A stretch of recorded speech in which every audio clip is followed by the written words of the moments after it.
एक लड़की अपने घर से कुछ ही दूर एक दुकान पर गई थी, लेकिन वो कभी वापस नहीं आए। पुलिस ने उसकी तलाश शुरू की और जांच के दौरान उन्हें कुछ अजीबोगरीब सुराग मिले।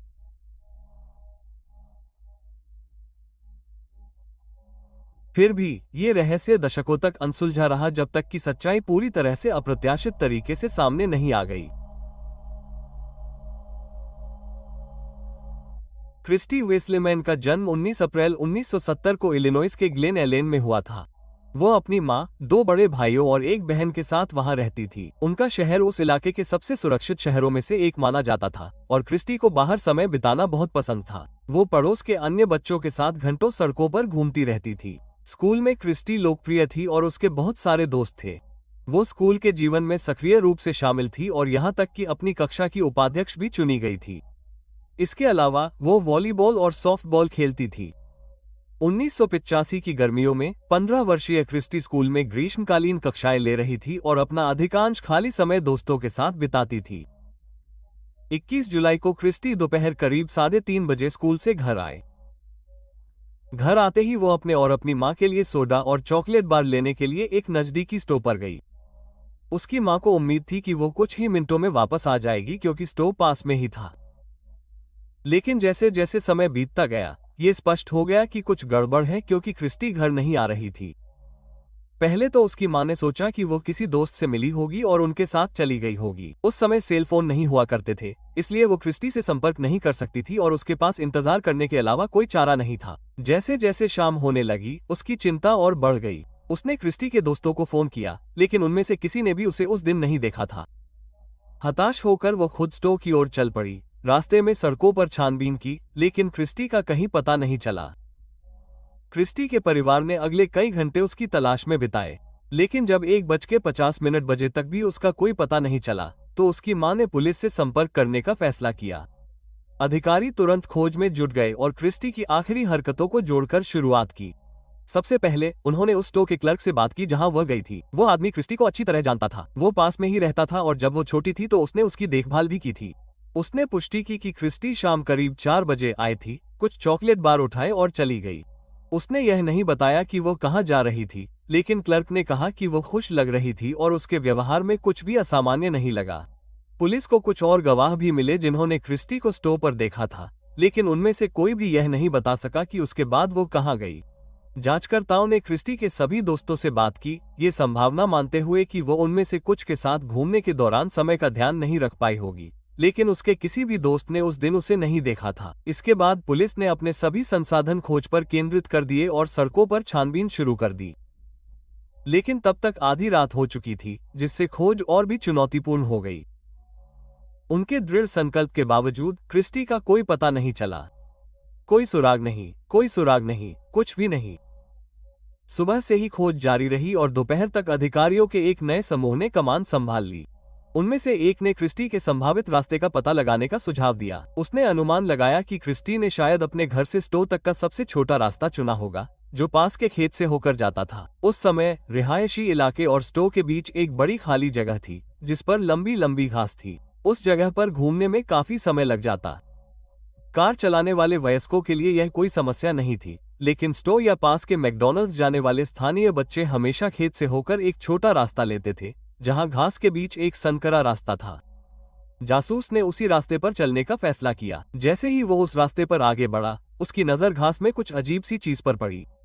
झाड़ियों को पार करते हुए उसे एहसास हुआ कि यह एक इंसानी लाश है और उसने क्रिस्टी को तुरंत पहचान लिया।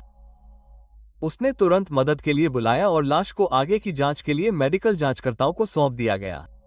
फोरेंसिक विशेषज्ञों ने सबूतों के लिए घटनास्थल की छानबीन की, लेकिन उन्हें कुछ नहीं मिला।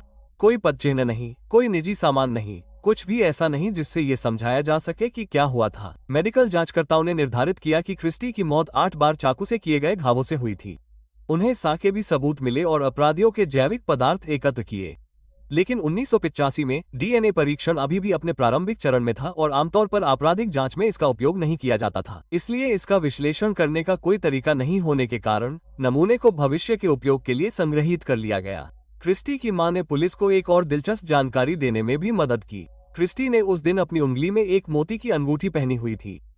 हालांकि अंगूठी कहीं नहीं मिली, न तो उसके शरीर पर और न ही अपराध स्थल पर।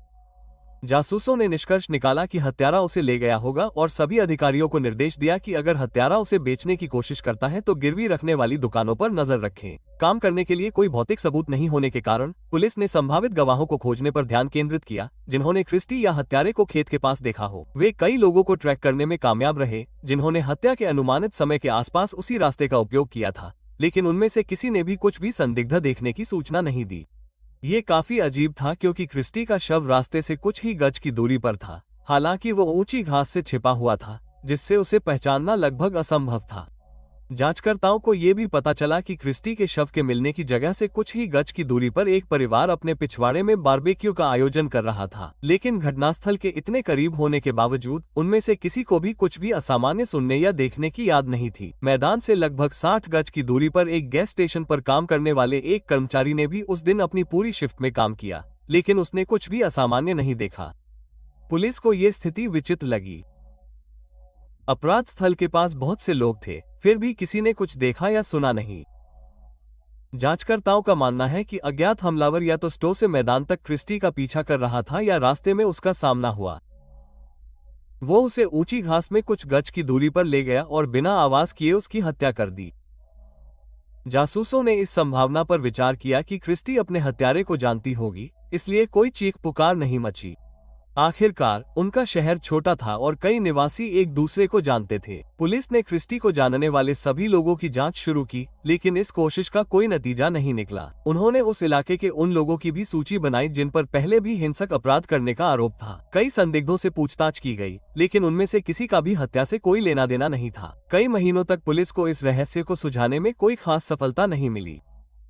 वे लगातार नए नए संदिग्धों की तलाश करते रहे, लेकिन हर सुराग से उन्हें कोई नतीजा नहीं मिला।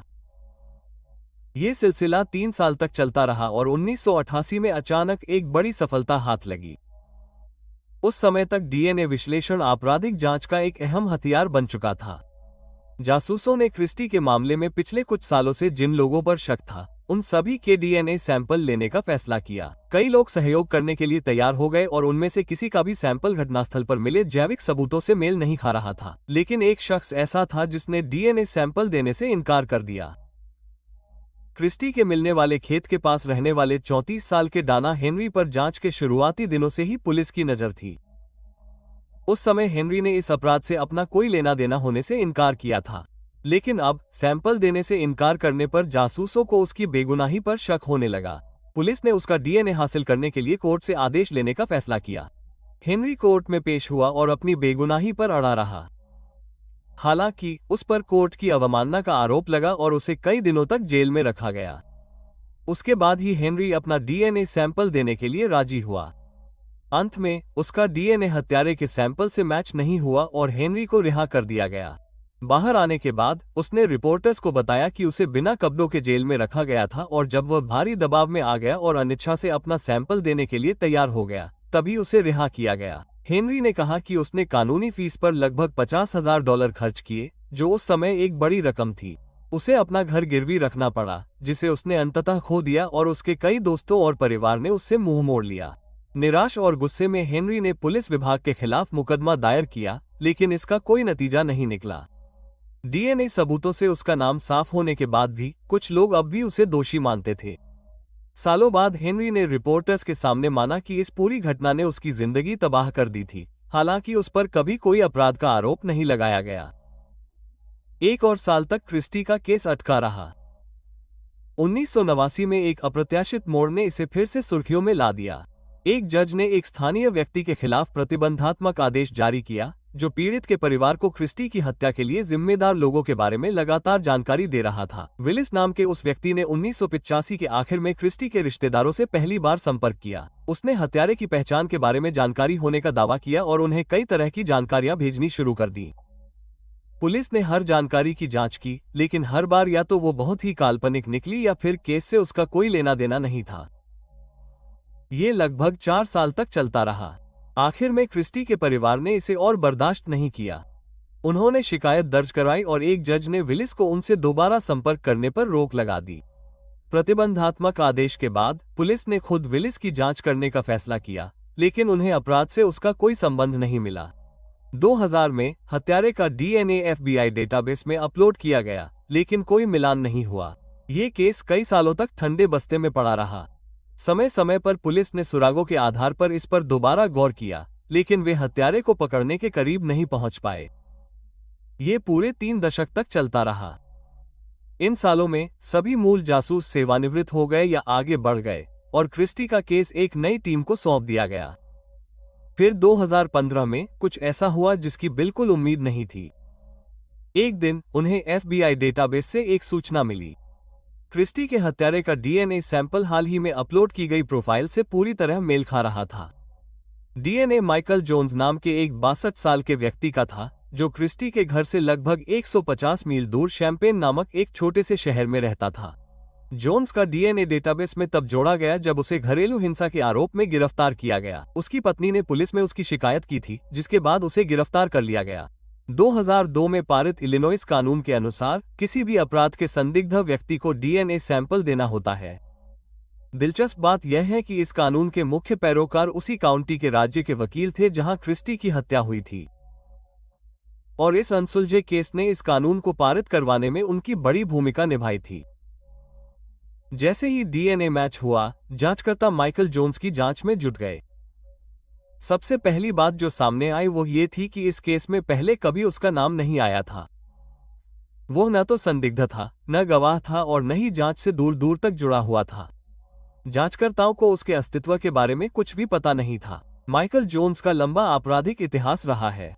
कानून के साथ उसका पहला टकराव 70 के दशक के मध्य में हुआ, जब उसने एक महिला पर हमला किया, लेकिन किसी अज्ञात कारण से वो किसी भी बड़े परिणाम से बच गया। ठीक 1 साल बाद जोन्स ने एक 27 साल की महिला पर हमला किया, उसे पीटा और उसे अस्पताल की पार्किंग में छोड़ दिया। जब पुलिस ने उसकी गिरफ्तारी का वारंट जारी किया तो माइकल ने खुद को सरेंडर कर दिया। अपने मुकदमे के दौरान उसने अपने किए पर गहरा पछतावा जताया और कहा कि वो कानून का बहुत सम्मान करता है, इसलिए उसने स्वेच्छा से सरेंडर किया। जोन्स ने ये भी कहा कि उसे गंभीर मानसिक स्वास्थ्य समस्या है और उसे पेशेवर मदद की जरूरत है। हालांकि एक स्वतंत्र मनोचिकित्सक ने पाया कि उसे अपने कार्यों के बारे में पूरी जानकारी थी। नतीजतन जोन्स को 10 से 20 साल की जेल की सजा सुनाई गई। जैसा कि आपने अनुमान लगाया होगा, माइकल को अच्छे व्यवहार के लिए जल्दी रिहा कर दिया गया था। वह अपनी सजा के सिर्फ 6 साल ही काट पाया और क्रिस्टी की हत्या से 2 साल पहले 1983 तक फिर से सड़कों पर आ गया। इससे भी ज्यादा हैरान करने वाली बात यह है कि उसकी पीड़िता को उसकी जल्द रिहाई के बारे में नहीं बताया गया था। बाद में उसने कहा कि अगर उसे पता होता तो वो इस फैसले को चुनौती देने के लिए अपनी पूरी ताकत लगा देती। अपनी रिहाई के 1 साल बाद माइकल ने शादी कर ली, लेकिन 1994 में उसकी पहली पत्नी ने उसे छोड़ दिया और उसके खिलाफ निरोधक आदेश जारी कर दिया। कारण, वो उसकी एक युवा रिश्तेदार में अनुचित रुचि दिखा रहा था। लेकिन इस खतरनाक व्यवहार के बावजूद कभी कोई औपचारिक आरोप दर्ज नहीं किया गया। 1999 में माइकल को फिर से गिरफ्तार किया गया, इस बार अपनी नई प्रेमिका के परिवार के सदस्य के साथ मारपीट करने के आरोप में। जासूसों को ये भी पता चला कि माइकल अक्सर अकेले मोटरसाइकिल से लंबी यात्राएं करता था और शिकागो में अपने रिश्तेदारों से मिलने जाता था। क्रिस्टी का शहर उसके रास्ते से बाहर था, इसलिए संभव है कि वो अपने परिवार से मिलने के लिए यात्रा करते समय उस इलाके से गुजरा हो। अगर ऐसा था तो ये समझा जा सकता है कि वो जासूस के रडार पर क्यों नहीं आया। अगर माइकल बस कुछ घंटों के लिए वहां से गुजरा था तो उसकी मौजूदगी का पता लगाना लगभग असंभव होता। क्रिस्टी की मां ने कहा कि उसने पहले कभी उसका नाम नहीं सुना था। जब पुलिस ने पहली बार माइकल के बारे में पूछने के लिए उसे बुलाया तो उसने इस पर ज्यादा ध्यान नहीं दिया। पिछले 30 सालों में जांचकर्ताओं ने कई बार उससे सवालों के साथ संपर्क किया था, इसलिए यह एक और नियमित जांच की तरह लग रहा था। लेकिन सब कुछ बदल गया जब पुलिस